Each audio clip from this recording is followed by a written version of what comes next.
자가 있느냐? 그는 기도할 것이요 즐거워하는 자가 있느냐? 그는 찬송할지니라. 너희 중에 병든 자가 있느냐? 그는 교회 장로들을 청할 것이요 그들은 주의 이름으로 기름을 바르며 그를 위하여 기도할지니라. 믿음의 기도는 병든 자를 구원하리니 주께서 그를 일으키시리라. 혹시 죄를 범하였을지라도 사하심을 받으리라. 아멘. 네, 우리 또 수요 저녁 예배인데 함께 인사하고 오늘 말씀을 나눌 때 또 말씀을 따라 우리가 그대로 누리기를 축복합니다. 예, 오늘 밤도 반갑습니다. 오늘 밤도 잘 나와 있습니다. 예, 수요 저녁 예배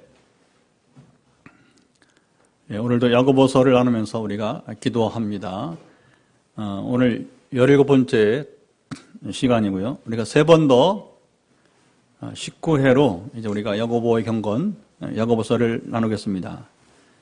야고보서는 각 책마다 하나님께서 말씀하시는 메시지가 다른데, 야고보서는 우리가 추구해야 될 경건이 무엇인가? 경건을 말씀해 줍니다. 경건은 시작, 하나님 앞에 무릎 꿇고 사는 것. 달달 외워져 이제 평생 잊지 않을 겁니다. 경건은 하나님 앞에 무릎 꿇고 사는 것. 두 가지가 포함되어야 해요. 첫째는 하나님 앞에 무릎 꿇는 삶입니다. 말씀과 기도로 우리는 겸손하게 주 앞에 무릎 꿇어야 돼요.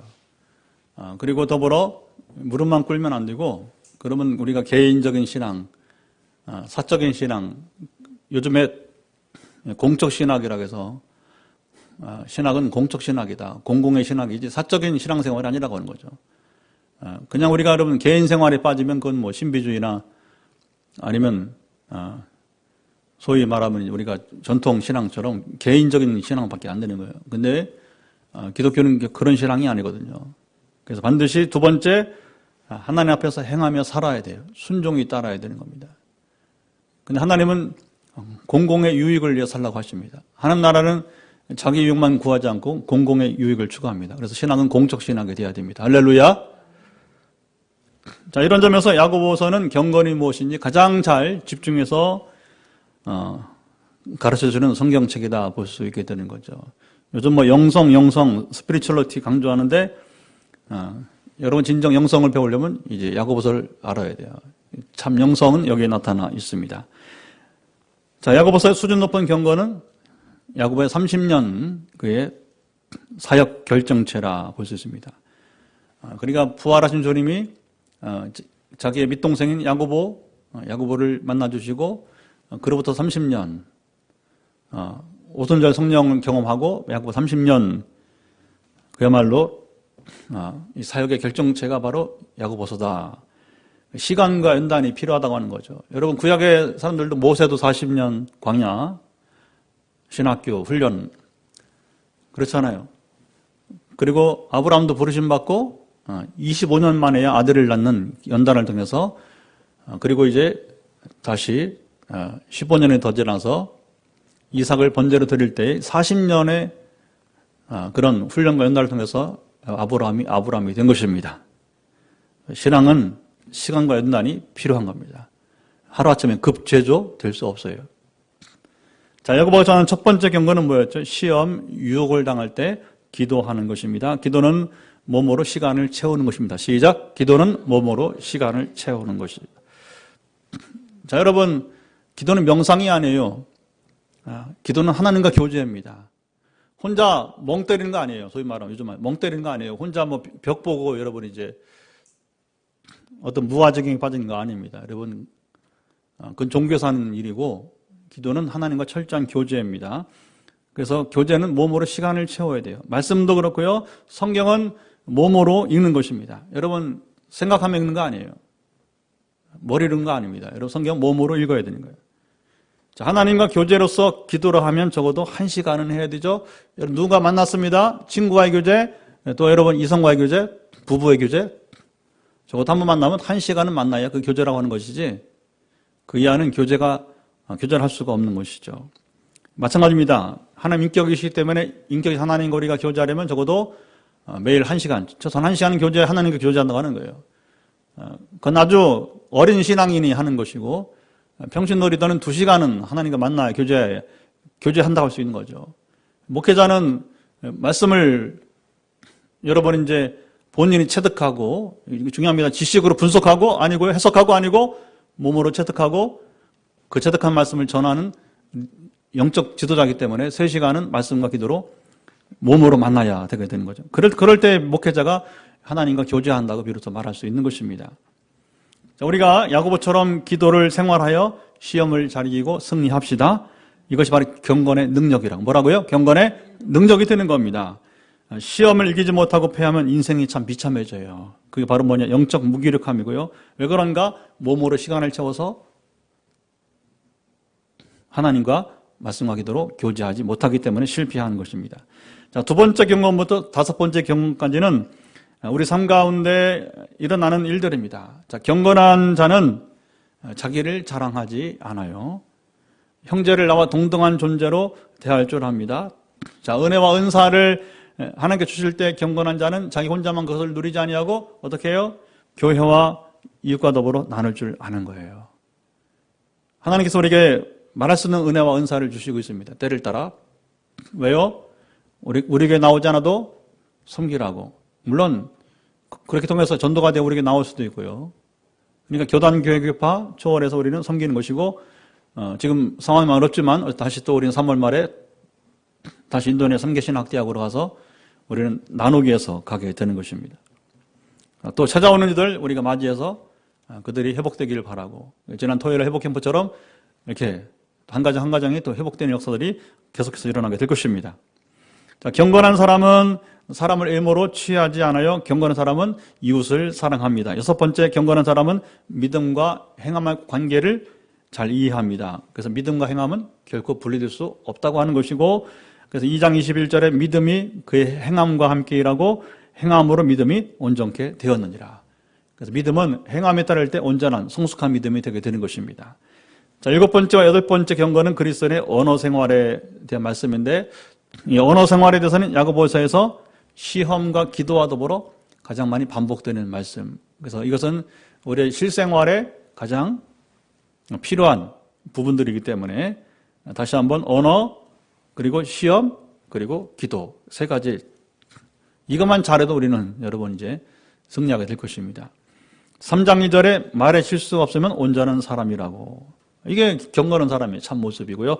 자, 9번째 경건한 자는 지혜로운 사람, 10번째 경건한 사람은 다시 기도에 대해서 말씀합니다. 경건한 사람은 기도하기를 게을리 하잖아요. 자, 보세요. 여기 야고보가 경건을 말하면서 삶의 실제를 말하지만 다시 근본이 뭐예요? 기초가. 경건의 기초는 기도 외에는 다른 이유가 없게 되는 거죠. 주님 말씀 그대로예요. 기도가 없으면 우리는 경건의 기초를 상실할 수밖에 없어요. 왜냐하면 신앙은 우리 힘으로 살 수 있는 게 아니기 때문에. 기도해야 말씀 몸으로 읽어야 그 말씀과 기도의 능력이 있어서 우리는 순종할 수 있고, 우리는 죄를 이기며 또 우리가 섬기며 살아갈 수 있게 될 것입니다. 그래서 경건을 잃지 않게 해서 우리는 기도하기를 매일매일 쉬지 말아야 됩니다. 11번째 경건한 자는 언제나 겸손하고요. 12번째 경건은 하나님을 가까이 하는 것입니다. 경건한 자는 항상 하나님을 가까이 합니다. 자, 13번째 경건한 자는 주의 뜻대로 사는 것입니다. 이런 사람은 자신의 유한함을 알면서 최선을 다해 하나님과 그리고 여러분 이웃을 위해서 선을 행합니다. 14번째 경건한 사람은 잘 쓰는 자입니다. 물질관이죠. 하나님께서 풍족하게 주시면 홀로 영화를 누리지 않고 여러분 교회와 이웃과 더불어 나누며 여러분 사는 것입니다. 최근에 기생충 영화가 보여주는 것은 이것이 안 된다고 하는 거죠. 세상은 잘 안 돼요, 그게. 그리고 가난한 자가 다시 가난한 자로 돌아간다는 것이 기생충이잖아요. 지금 빈부의 격차가 굉장히 커지고 있는 그 실상을 저는 영화를 다 보지 못하고 그냥 이렇게 일부 캡처된 것만 봤는데, 이제 그 가난한 자의 반지하 삶과 부자의 여러 번 이제 화려한 그 집, 그리고 그 부자에 붙어서 이제 한 사람 한 사람 그 집에 이제 과외 선생이 되고 미술 선생이 되고 가정부가 되어지고 아버지는 그렇죠, 운전기사가 되어지고 하면서 정말 기생충 되어서 살아가는, 나중에 다 드러나니까 결국은 이제 그 집은 이사가 버리고 다시 본래 집으로 돌아오는 이제 변하지 않는 여러분 이제 본래 모습 돌아오는 어쨌든 세상은 그렇습니다. 그러나 우리가 하나님을 믿는 자들은 어쨌든 간에 받은 은혜대로 나누며 살아야 될 것입니다. 자, 15번째 경건한 자는 인내할 줄 압니다. 인내는 믿음의 실천 덕목 1호라고 할 수 있습니다. 인내가 없는 믿음은 믿음이 아니에요. 자, 16번째 경건은 맹세에 대한 말씀이었죠. 지난 시간에 경건한 자는 쉽게 맹세하지 않아요. 맹세하려 하지 말고 어떻게 살라? 정직하게 살라고 말씀합니다. 여러분, 진실한 자는 맹세가 필요 없어요. 정직한 자는 무슨 맹세가 필요합니까? 늘 지키는데. 약속을 늘 지키기 때문에 맹세가 필요 없는 것이죠. 자, 오늘 야고보가 전하는 17번째 경건을 나눕니다. 오늘 메시지는 치유에 관한 말씀이에요. 뭐라고요? 치유에 관한 말씀. 14절 말씀을 함께 읽어보도록 합시다. 여러분 성경을 펴시고 우리 다 같이 14절 말씀을 함께 읽도록 하겠습니다. 너희 중에 병든 자가 있느냐? 그는 그 교회의 장로들을 청할 것이요. 그들은 주의 이름으로 기름을 바르며 그를 위하여 기도할지니라. 성도가 질병으로 고난을 당할 때 어떻게 처신해야 하는지 여기 말씀합니다. 요즘은 의학이 발달해서 이제 병이 발발하면 병원으로 급히 가서 전문의 진단을 받죠. 그리고 처방을 받아요. 큰 질병이 아니면 다른 사람에게 알리지 않죠. 큰 병이라고 진단받으면 이제 이런 일이 있다고 뒤늦게 가족들이나 교회에 알리게 되죠. 초대교회 시대에는 그렇지 여러분 않았어요. 14절에 기름을 바르며 기도하라. 뭐라고요? 기름을 바르며 기도하라. 요즘 말로 하면 기름은 약이에요, 약. 그러니까 의약을 활용하라고 하는 거죠. 전문에게 상담하고 전문의가 처방하는 약을 먹으라고 하는 거예요. 저도 정기적으로 피검사를 합니다. 가정의학과에. 한 사람이 제 포항 온 이후로 17년 동안 저의 병력을 알잖아요. 그러니까 한 사람이 17년을 돌보니까 아주 편합니다. 그리고 그것이 쭉 이어지기 때문에 대비를 할 수가 있게 되는 거예요. 그러니까 피검사하고 그리고 어느 부분에 대해서 처방을 반복적으로 주게 되는 것이죠.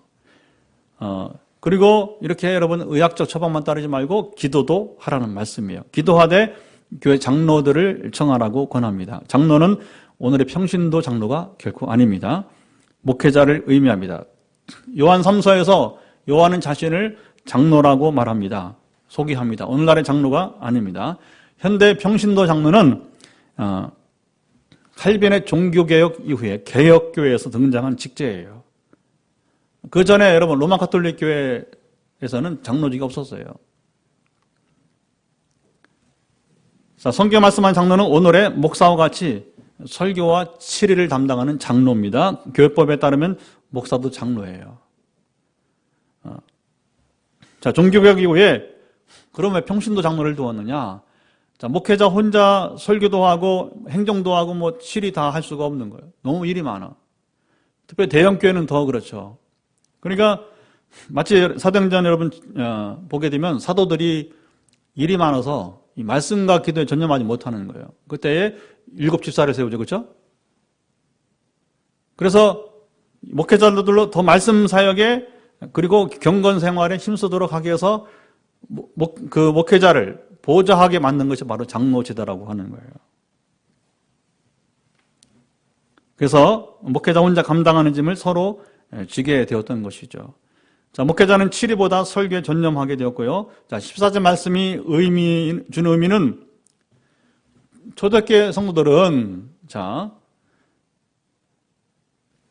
병든 자들이 교회의 도움을 우선적으로 이제 여러분 청했다는 사실인 것입니다. 자, 교회의 대표인 장로를 통해서 기도를 받으며 그리고 치유를 기다렸다고 하는 겁니다. 자, 이 말씀은 병든 자가 이제 어떻게 처신해야 되는지, 그리고 교회가 병든 자들과 함께하며 질병의 치유를 위해서 여러분 기도했다는 사실을 전해주고 있는 것입니다. 이 치유 사역은 언제나 교회 중요한 사역 가운데 여러분 하나예요. 많은 여러분 교회 신방 가운데 우선적으로 하는 것이 어디예요? 병원 신방, 환자 신방. 입원을 했던 집배동 관계없이 가장 누가 병들었다, 누가 지금 고통 가운데 있다. 그럼 어디 가야 돼? 빨리 여러분 달려가야 되는 것이죠. 자, 우리 교회는 기도회를 할 때마다 마지막 중보 기도는 이제 항상 병든 자를 위해서 우리가 여러분 기도합니다. 오늘도 그럴 거예요. 우리 일반적인 중보 기도, 이 말씀 선포의 일반적 중보 기도 후에 우리는 병든 자를 위해서 기도하고 또 전화 기도까지. 우리 교회는 특이한 것은 저녁 기도회는 수요일 금요일 포함해서 우리는 전화 기도를, 참 좋은 시대죠, 그렇죠? 환자가 전화 기도를 받을 수 있으니까. 그래서 월수금은 우리 교인들, 또 화목토는 우리 애복인들을 향해서 또 치유 기도를 하게 되는 것이죠. 다른 것은 이따금 기도할 수 있지만 이 기도는 항상 미루지 않고 해야 하기 때문입니다. 여러분, 환자 신박은 타이밍이 중요해요. 타임을 놓치면 우리는 아주 그 형제 자매를 위로할 수 있는 기회를 놓쳐버리게 되는 거죠. 이 사역이 교회 차지하는 비중이 여러분 큰 증거예요. 자, 오늘 그 사천에서 전에 수요일에 한번 방문했던 우리 친구 있죠. 성결교 목사님. 이 친구 목사가 전화가 왔어요. 인도네시아 보낼 이제 영어 신학책을 좀 보내고 싶다고. 자기도 사실 이제 뭐 공부 안 하니까 목회만 하다 보니까 저도 그래 사실은요. 꽂아놓지만 그러나 정말 필요할 때 생각날 때 그냥 한번 열어서 보는 것뿐이지 지금 뭐 그렇게 이제 지금 학교 생활한 것이 아니니까 그래서 솔직하게 얘기하더라. 그래서 신학교육 하다면 자기가 보내겠다. 그래서 내일 이제 포장해서 보내겠다 하더라고요. 착불로 보내라. 하여튼 간에 못 가니까 그래서 광고를 그렇게 낸 거예요. SNS에다가.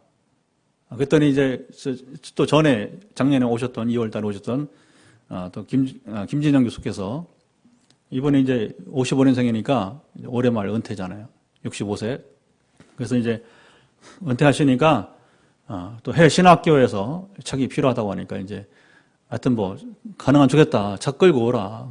근데 지금 이제 이 사태가 있으니까 이 바이러스가 빨리 지나가면 이제 그래서 제가 3월에 가기 전에 이제 끝나면 갔다 오고 아니면 나중에 어차피 분량이 많으면 선박으로 보내야 돼요. 선박으로. 배편으로 이제 우리가 이제 짐처럼 보내야 되기 때문에 이번에 우리가 부부가 둘밖에 안 가기 때문에 또 가져갈 수 있는 분량은 한계가 있고 그러나 이제 이번에 이 사역은 굉장히 중요한 사역이 된 것 같습니다. 작년에 생각지 않게 팔렘방 신학교에서 도서관 건축을 하고 이제 책을 살 수 있는 기금을 모금할 때 하나님께서 우리 교회로 1차 모금은 1,500만 원에 10분의 1을 하게 했잖아요. 기억나시죠? 근데 이제 돈을 좀 넣겠지만 돈이 없으니까 하나님께서 네가 할 수 있는 건 뭐냐? 모집을 좀 해보라. 그렇게 그래 기도할 때 하나님 여러 가지 일 시키십니다. 그랬더니 지금 뭐 같이 기도하자고 했더니 이제 그 이창성 선교사도 그렇고 또 치앙마이에 또 최인봉 신학교 하는 이 사역자들이 지금 다 너무 귀중하다고 자기들도 갖다 달라고 그래서 이제 하여튼 같이 기도하자. 우리 한계가 있으니까 그러나 하여튼 간에 중복되는 책들은 분산해서 보내면 되니까. 그래서 어쨌든 이 친구가 이 전화를 하면서 사실은 이것을 전할 것만 아니라 저한테 하고 싶은 얘기가 있었어요. 뭔 얘기인가 했더니 나를 만나기 원하는 이제 포항에서 그렇게 멀지 않은 곳에 경상도, 충청도 그 하여튼 간에 멀지 않은 지역에서 이제 사역하는 한 목사님이 저를 만나기를 원한다는 거예요. 왜 그러냐 했더니 치유 사역을 실제적으로 하는 목사를 만나본 적이 없다는 거예요. 그 목사님이. 근데 이 치유 사역을 10년 이상 꾸준히 했다고 하니까 지금도 하고 있고 실제를 듣고 싶다고 하는 거죠. 어떻게 그게 가능한가? 언제든지 제가 오라고 했어요. 이게 한국계 현실이에요. 이런 목회자가 말로는 뭐 치유 기도도 하고 이런 치유 설교를 하는데 이런 본문이 나오면 상당히 그냥 이론에 머물고만은 실제 얘기를 못 하는 거예요. 그러니까 아마 제 얘기를 어떤 대화 중에 이제 아마 치유 얘기가 나와서 고민하다가 제 얘기가 나왔겠죠. 그래서 제가 마음만 열고 오면 함께 나누고 실수도 해보자 이렇게 했는데 어떤 간에 이 코로나 바이러스 지나가면 할 일이 많은 것 같습니다. 그동안은 평신도들이 관심을 갖고 왔는데 이제 목회자들이 한두 명 그렇게 한다면 참 다양한 일입니다. 왜냐하면 사역은 혼자 할 수 있는 게 아니에요. 포항 땅을 거룩하게는 우리 교회만 할 수 없습니다, 여러분. 우리 교회가 역사가 일어나면 다른 게 지금 이렇게 사천에서 또 또 다른 지역에서 지금 이렇게 반응이 오는 것처럼 포항에도 좀 반응이 일어났으면 좋겠습니다. 그래서 이 치유사역이 주님의 공생에서 3분의 2예요, 3분의 2. 어쩌다가 이게 이상하게 역사가 흘러가서, 여러분이 이제 기형을 이루는 이제 교회가 된 거예요. 건강성을 상실한 교회의 모습이 되는 거죠. 자, 14절 말씀은 이렇게 우리가 적용할 수 있습니다. 자, 크던 작던 질병이 찾아오면 우선 어떻게 하라? 교회에 연락을 바랍니다. 연락 방법은 이제 들으세요. 연락 방법은 앞으로 우리가 크게 되려면 소위 말하면 더 섬길 수 있으면 뭐냐면 셀리더 중심으로 우리가 가야 돼요. 그래서 우리가 이제 5월 달에 원래 3월 7일 했다가 연기됐는데 5월 16, 23, 30일 세 번이나 로이스 조찬조 집사가 오게 될 텐데 여러분 다 와서 여러분 이제 물론 한 번에 끝날 교육이 아니에요. 그래서 저보다 경험이 많다고 보기 때문에 소그룹 사역을 어떻게 해야 하는가? 소그룹이 무엇인가?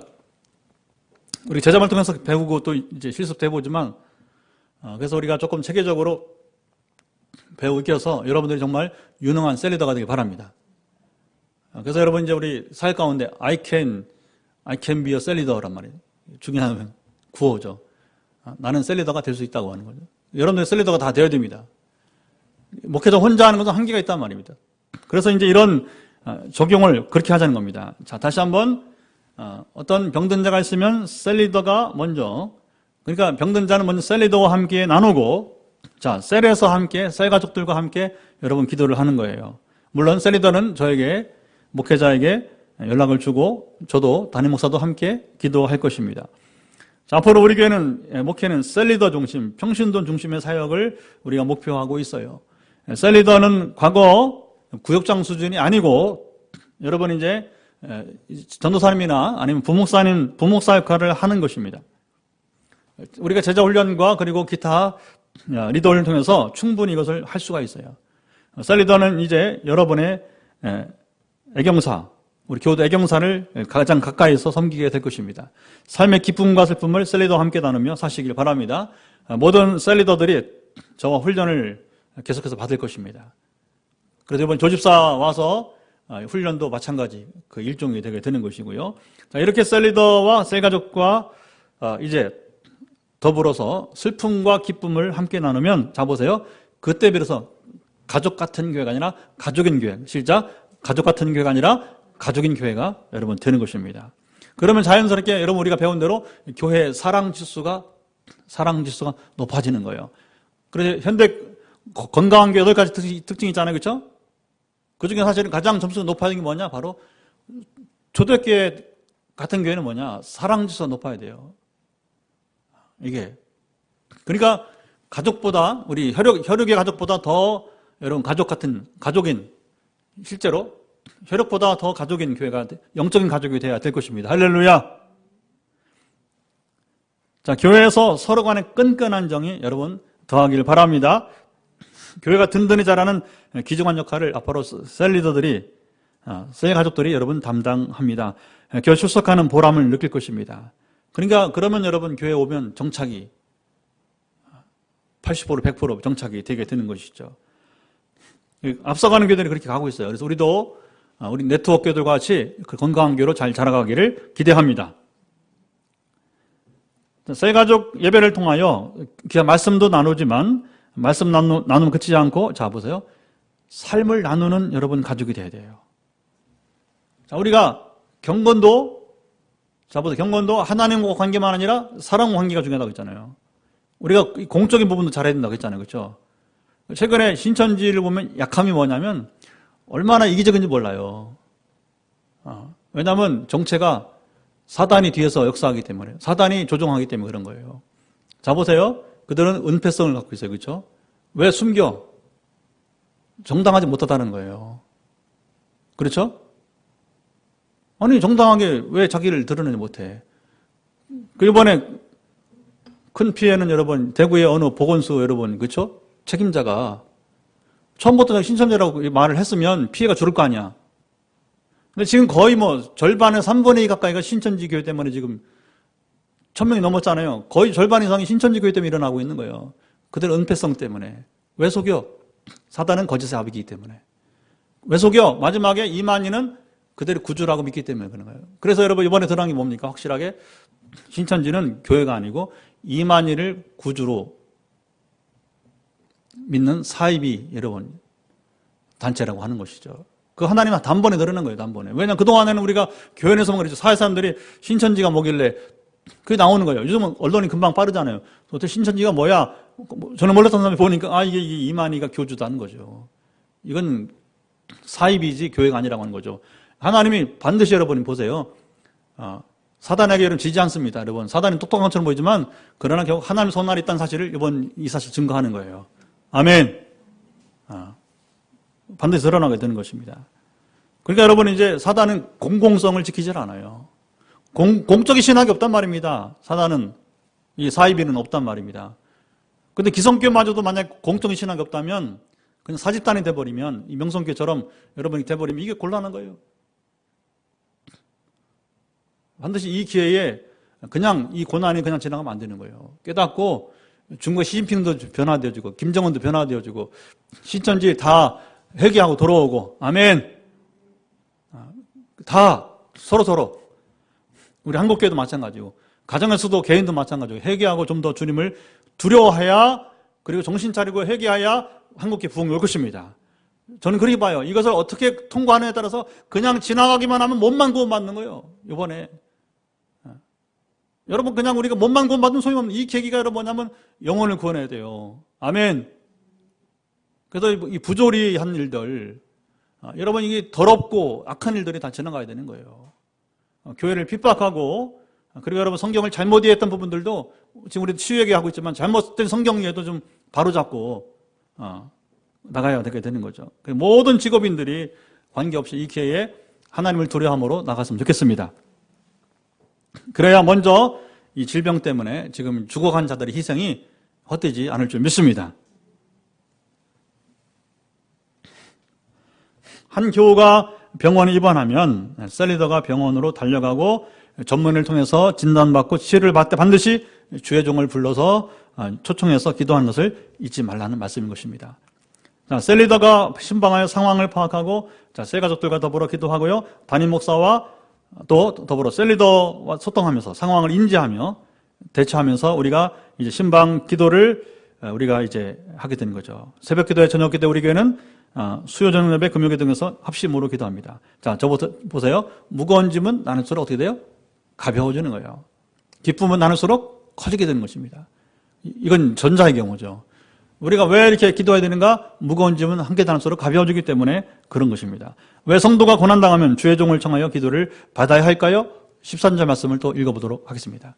13절 말씀 시작. 너희 중에 고난당하는 자가 있느냐? 그는 기도할 것이요. 즐거워하는 자가 있느냐? 그는 찬송할지니라. 자, 고난당하는 자는 무엇을 하라고 합니까? 기도하라. 즐거워한 자는 또 무엇을 하라고 합니까? 찬송하라. 아주 지당한 말이에요. 그렇죠? 여러분 정말 당연해 보이지만 우리가 실생활에서 여러분이 이제 실천하지 못하는 것들입니다. 야고보는 교회 감독으로서 예루살렘 교회를 향하여서 여러분 명령합니다. 자 보세요. 이 말씀은 강도가 매우 높은 명령이에요. 지금은요, 담임 목사가 뭘 명령한다, 그건 웃긴 얘기죠, 그렇죠? 권위가 없어요, 권위가 지금은. 그런데 초대교회에서는 상황이 달라요. 초대교회 사도의 명령이라는 것은 굉장히 무게감이 있는 겁니다. 그것도 야고보는 예루살렘 교회의 가장 핵심적인 리더였어요. 사도 바울도 인정하는 예루살렘 교회의 기둥 같은 리더였습니다. 베드로하고 더불어. 바울이 말하잖아요. 나는 다른 사도들을 인정하지 않는다. 게바와 베드로죠. 야고보에는 보지 않고 왔다. 남들은 안 봐도 된다는 얘기예요. 그러나 적어도 베드로와 야고보는 중요한 리더라고 바울 자신이 인정을 하고 있잖아요. 자, 우리 생각에는 고난당하면 기도할 것처럼 보이지만, 당연해 보이지만, 여러분 실제는 기도하지 않습니다. 사람들이. 저는 목회하면서 많이 봤어요. 정말 슬픈 일입니다. 어떻게 저 고난당하면서도 기도하지 않는가? 지금 마치 여러분 빨리 이것이 지나가기를 원하는 것처럼 그들도 역시 뭐냐면 빨리 이 지겨운 병원 생활을 벗어나기를 원하는 마음밖에 없어요. 이게 문제입니다, 여러분. 고난당해서는 몸만 고침받으면 안 되는 거예요. 영혼이 새로워져야 됩니다. 그래야 고난이 의미가 있는 것입니다. 대신 뭐 하느냐? 하나님 원망하는 거예요. 하나님, 제가 뭐 잘못했습니까? 왜 내가 이런 고난이 있습니까? 광야 이스라엘과 같이 말입니다. 자, 즐거우면 여러분 당연히 찬송할 것 같지요? 실제는 찬송하지 않습니다. 주변을 잘 보세요. 뭐 좋은 일이 일어났어. 큰 일이 일어났어. 그러면 할렐루야 찬송할 것 같지 않은 거죠? 잘 보세요. 얼마나 많은 사람들이 그 즐거운 일을 당하면서 찬송을 하고 있는지, 하나님의 이름을 높이며 영광을 돌린다고 두 손 높여 찬양하는지 보세요. 찾아보기 힘들 것입니다. 극히 적을 것입니다. 뭐 할까요, 그들이? 자기가 잘나서 사업이 잘 되고, 나는 천성적으로 공부에는 자신 있는 사람이야. 나는 건강을 타고난 사람이야. 나는 예술 부분에 아주 타고난 존재야. 자기 자랑, 자식 자랑은 여러분 잘하면서 하나님께 감사 찬송하는 것은 보기가 쉽지 않다는 겁니다. 저는 이 양극을 보았어요. 30년 목회하면서 정말 처절하게 신방하면서, 신방 많이 했잖아요, 그동안에. 30년 동안. 신방하면서 미국에서도 호주에서도 많이 보았어요. 많이 보았어요. 그렇게 건강하지 못한 영적 삶을 사는 모습을 봤다는 겁니다. 제가 고발한 겁니다, 여러분한테. 고발이 뭐냐? 실체가 이러네, 실상이. 우리 속이지 맙시다, 솔직히. 속인다가 될 것도 아니고, 이것이 바로 인류가 사는 삶의 모습이라고 하는 거예요. 그러니까 여러분, 여기 이 야고보가 사도의 권유로 강력히 명하는 거예요. 강력히 명하는 것입니다. 초대교회 때도 여러분 이런 일이 많았던 것 같습니다. 이렇게 완악한 성도를 향해서 야고보가 강하게 명령하고 있습니다. 자, 고난당하는 자는 주의 종을 청하여 치유 기도를 받으라. 즐거운 자는 하나님께 감사와 찬양을 드리라. 자, 고난당을 기도할 때 어떤 열매가 있을까요? 자, 15절 말씀 같이 또 한 절로 읽어봅니다. 15절, 믿음의 기도는 병든 자를 구원하리니 주께서 그를 일으키시리라. 혹시 죄를 범하였을지라도 사하심을 받으리라. 첫째 열매는 믿음의 기도로 말미암아서 병든 자가 고침을 받을 것이라고 말씀합니다. 자, 의사가 처방해서 병이 났습니다. 그 의사를 들어 쓰신 분이 누구예요? 하나님이세요. 자, 기도를 하고 그리고 더불어 의사의 처방을 받고 나오면 이것이 바로 성서적인 치유 방식입니다. 이런 과정을 통해서 병이 나은 성도는 하나님께서 나를 고치셨다고 감사할 줄 아는 거죠. 물론 의사의 치유가 아니라 우리 탁사님처럼 의사의 치유도 있었지만 결정적일 때 하나님의 치유가 있었잖아요. 그걸 기적이라고 부르게 되는 거죠. 그건 하나님의 치유라고. 그래서 구태여 구분한다면 의사의 고치는 것을 치료라 우리가 언어를 구분한다면, 그리고 하나님께서 고치신 것은 바로 치유다 우리가 한국말 한다면 통상적으로 그렇게 구분하기도 하는 것입니다. 그러나 치료도 공적으로 하나님의 치유다 하는 거죠. 큰 범주 내에서. 자, 이런 경험은 질병의 고난으로 인해서 하나님과 더 가까이 하는 기회가 됩니다. 자, 둘째 열매는 혹시 죄를 범하였으면 뭐라고요? 용서를 받게 된다는 겁니다. 자, 여기 오해하지 마세요. 모든 질병이 죄의 결과로서 발생하지는 않습니다. 자, 예를 들어 예수님께서도 나면서부터 앞을 보지 못하는 맹인 이야기를 하잖아요. 요한복음 9장. 나중에 집에 가서 보세요. 요한복음 9장에 보면 태어나서부터 앞을 보지 못한 사람 이야기를 하잖아요. 이 사람이 맹인된 것은 본인의 죄나 부모의 죄 때문이 아니라고 주님이 일갈합니다. 왜 이 말이 나오는 거예요? 당시 이스라엘 전통적 사고방식이 여기 있었고 제자들이 그래서 주님께 물어보는 거예요. 이 사람이 태어나면서부터 이렇게 불행한 것은 부모의 죄 때문입니까? 아니면 자기의 죄 때문입니까? 근데 주님이 너희들의 그 사고방식이 잘못된 것이다. 그 사고방식을 수정해 주셨어요. 여러분, 산상수는, 우리가 주일을 보는 산상수는 하나님 주신 율법의 근본 정신을 주님이 수정해 준 거예요. 새롭게 해석을 해준 거예요. 올바르게 해석을 해주시게 된 거예요. 바로 고난에 대한 올바른 해석은 바로 수정은 바로 뭐냐? 여기 이 맹인에 대해서 주님 말씀하시게 된 거죠. 오히려 주님은 하나님이 하시는 일을 나타내려 함이라. 시작. 하나님의 하시는 일을 나타내려 함이라. 그 말이 무슨 말이에요? 주님이 이 사람의 눈을 뜨게 해주겠다는 거죠. 그렇게 해서 주님이 바로 예수 그리스도가 복음이니까 예수 그리스도 복음을 믿게 하려는 것이다. 이것이 바로 하나님이 하신 일이라는 겁니다. 우리가 왜 여러분 목회사역 가운데 선교지에서 치유가 일어나야 됩니까? 하나님의 하시는 일을 나타나게 하기 위한 것입니다. 난 지난 토요일 날 너무 기분이 좋았어. 더 큰 역사가 있어서 좋았겠지만 어린 그 주아가 선교지에서 여러분 이제 지난 5년 동안 걔가 지금 8살이잖아요. 8살, 1학년. 우리나라 8살이잖아요. 5년 전엔 몇 살이야? 갓난아기 이제 유학이잖아요. 만 2살이잖아. 5년 전이면 만으로 하면 그렇죠? 그 부모 따라서 여러분 이제 거기 가서 5년을 지날 때 되게 뭐냐면 우리 박경훈 선교사 딸도 에스더 이번 안 왔는데 걔도 굉장히 지금 상처가 많다고 하더라고요. 근데 여러분 다른 어른들은 참을 수 있잖아. 근데 애들은 이게 안 되잖아. 근데 그 딸은 물론 김사님도 참 또 미리 캠프 전에 은혜 줘서 치유를 받고 할렐루야 하는 영광을 돌려야 되니까 한 번은 우리가 지금 영광을 이제 돌리네요. 이제 물론 본인이 전에 고백을 했지만 근데 이 어린아이가 여러분 부모가 아는 거잖아요. 그 순간 성령이 우리 아이를 만들어 주었다. 그러니까 여러분 이 어린 영혼이 여러분 자유와 해방을 얻었다면 얼마나 좋습니까? 할렐루야. 앞으로 계속해서 우리 김근영 성도님이 또 우리 조한희 집사님이 또 우리 윤 집사님 모두가 다 더욱더 이제 하나님이 하시는 일 나타나기를 바랍니다. 또 우리가 지금도 전화사역 또 선교지 선행사역 앞으로도 계속해서 건축을 왜 주실까? 우리가 이거 하라고 하는 거예요. 그래서 건축할 때까지 네가 신목사 그리고 너희 빛내리 성도들아 정말 너에게 오지 않아도 너희들이 그 영혼을 섬길 수 있느냐? 섬기겠느냐? 도전한 거예요. 여러분 시련 주시는 거예요. 지금 연단하시는 거예요. 근데 다행히도 한 번도 거절해 본 적이 없어요. 지금까지. 그러니까 여러분 우리가 이거 잘 따라가야 돼요. 그러면 하나님 우리를 신뢰하심으로 더 병든 자들을 맡기게 될 겁니다. 목적은 은사를 나타내라고? 아니, 하나님이 하시는 나타냄으로 복음을 믿게 되기를 원합니다. 그게 바로 포항땅 거룩하게. 그래서 우리 지어질 성전은 반드시 여러분 이제 그런 디딤돌이 돼야 되고 우리 건축가 장로님 말하잖아요. 바로 그것을 위한 디딤돌이 될 것이다. 아멘. 그래 하나 허락하시는 거예요. 우리가 그거 할 수 있는 여유가 아니잖아요.